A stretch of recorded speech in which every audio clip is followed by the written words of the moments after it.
नमस्कार मु उर्वशी दासपति मोर यही शिशु कविताटी जार नाम गुजु। आम घर पाख गुजु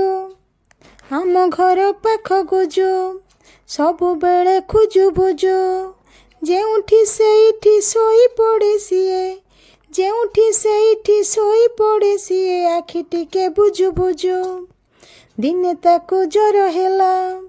बिछोना रे सोई गला दिने ताकू जर हेला बिछोना रे सोई गला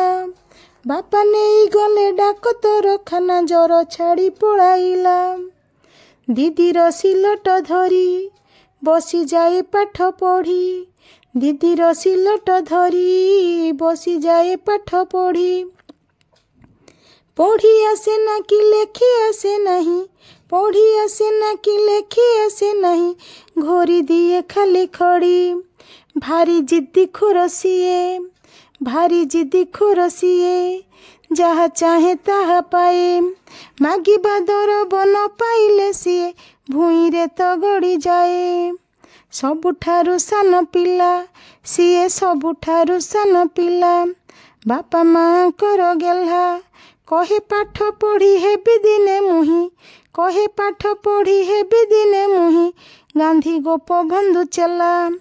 कहे पाठ पढ़ी हेबी दिने मुही गांधी गोपबंधु चला। धन्यवाद मो कविताटी शुणिथिबारु।